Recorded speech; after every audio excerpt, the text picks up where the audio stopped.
Hello, friends. Welcome to our channel, new NBA USA friends. It almost doesn't feel real to say out loud that Gleyber Torres is no longer a Yankee. He has officially left New York. He has joined a brand new team. And by the way, because of him signing with that new team, Spencer Tolson is having a rough start to his morning.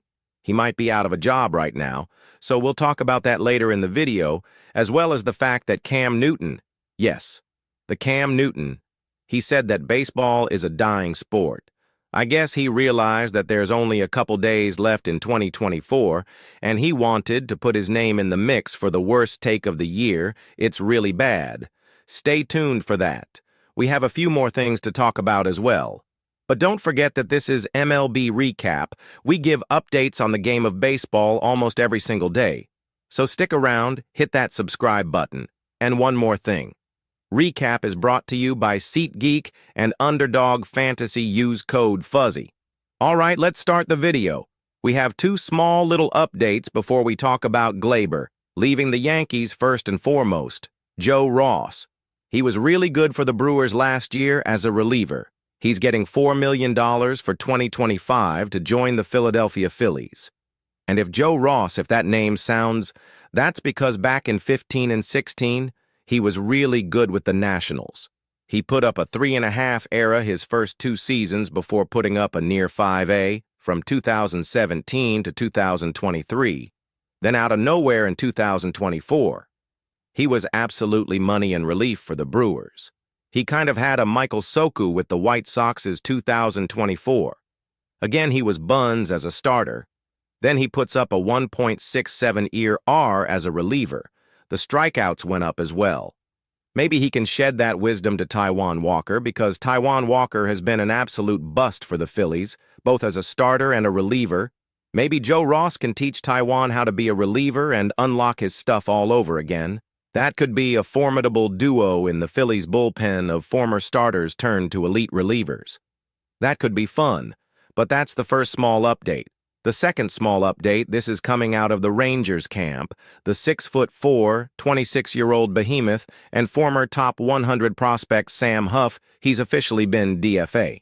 Sam Huff used to be untouchable in trade talks. If you called the Rangers saying, hey, we'll give you player A, for Sam Huff, the Rangers would just hang up.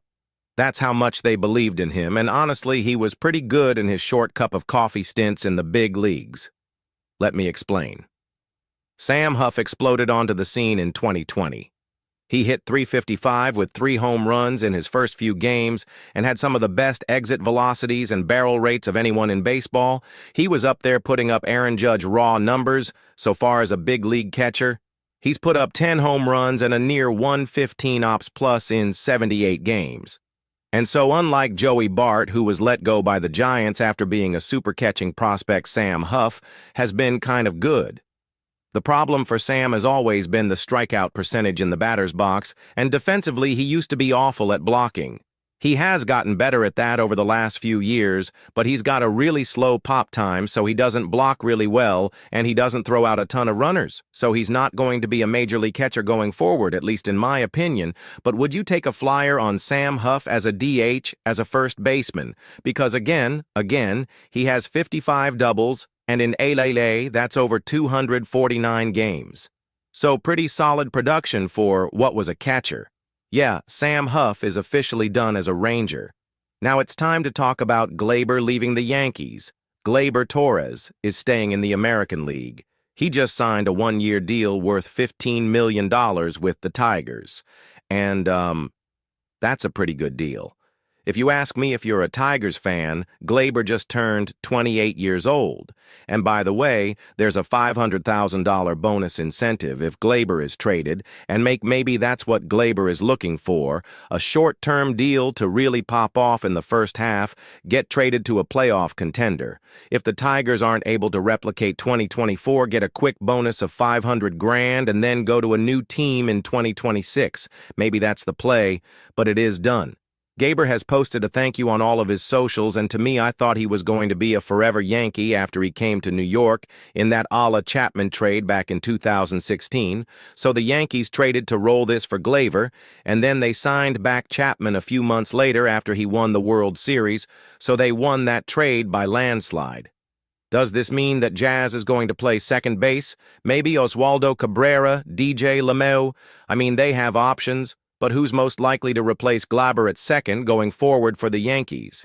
But that's enough. Yankee talk, let's talk about what this means for the Tigers. Now, I guess the biggest question for Tigers fans, which version of Gleyber are you going to get? Now, he was special as a 21-year-old. He popped off for 24 home runs again at 21 years old. He went up to 38 home runs the next year at 22 years old. Home runs in both 2022 and 2023. But that dropped to 15 this past season. In 2024, the defense cratered as well. He was the worst defensive second baseman in all of Major League Baseball last year. He's going to take his walks. He doesn't chase that much. He gets on base 33 to 35% of the time. Again, you just don't know which Gleyber you're going to get. Are you going to get 30? Home run? Terrible defense. Gleyber, are you going to get 20? Home run? Decent defense, Gleyber, or are you going to get the worst version with no pop and bricks for hands like 2024 Gleyber? I guess for $1 million and a one-year deal. You're going to take your chances, especially if you're the Tigers. You need a veteran presence in that locker room, and he does have 7 home runs with 25 RB and an 820 ops his last 40 playoff games. So he does show up when it matters the most. At least he can say that. Here's one thing to mention about Gleyber Tours joining the Tigers. Scott Harris, the president of baseball operations with Detroit, has said that Gleyber will be the everyday second baseman, and that Colt Keith, who they just gave a contract extension to, is going to be a first baseman. Spend twos in plays. First base, the infield is now as crowded as it can physically be. I mean, you have Hob Orbas coming back. He's making a lot of money, so he has shortstop on look just because the Tigers are going to try and unlock him. He's being paid way too much to release him or bench him. Matt Verling played a lot of third base, but that is easy. He is an outfielder by trade, just sticking back in right field. You have a lot of time invested in Jace Young. You traded Jack Flaherty for a Trey Sweeney. So those are some of the younger players that could take some infield spots in 2025. And again, you just gave Colt Keith a contract extension. He hit .290 with 9 home runs and a .340 on base. His final 70 starts last season. And again, Scott Harris has already said that Gleyber is going to be the second baseman. Colt Keith is going to be the first baseman. What does this mean for Torque? Spencer Torlon, we're talking about a #1 overall pick 4 years ago in 2020. He's still just 25 years old, and he showed the #1 pick ceiling in the second half of 2023. He ended 2023 with a whopping 34 doubles, 31 home runs on the season, and the exit velocities along with the hard hit percentage were some of the best for any first baseman in the game of baseball. But not even a year later, Spencer ended 2024 with a .219 batting average, only 10 home runs. He was so bad and invaluable that he was demoted to the minor leagues in June, and he didn't come back until August. And the scariest part is the raw stuff completely vanished. The highly touted power numbers in terms of exit velocities and barrel percentages. They went away just out of nowhere. It just really seems like he forgot his swing path on how to barrel up a baseball, and even Fangraphs doesn't believe in Spencer. They have a projected opening day roster on their website, and they have Colt Keith sliding over to first base. Like Scott Harris, the baseball ops guy in Detroit, has already said, what does this mean for Tolson? Is he trade bait? Hey, Tolson is 25 years old again. He's got that #1 pick pedigree. He popped all the way off in the second half of 2023. I think he had almost 900 ops in the second half in 23. If he is somehow available for trade. Yeah, I'm going for Tolson. Maybe he just needs a fresh start and someone in his ear to give him some confidence. Maybe he's not meant to be a Tiger. What do you make of all of this stuff? I guess one more thing I need you guys to comment on. Cam Newton, Yes, the MVP for the Panthers, who would not dive on a fumble in the Super Bowl because he doesn't have that dogum.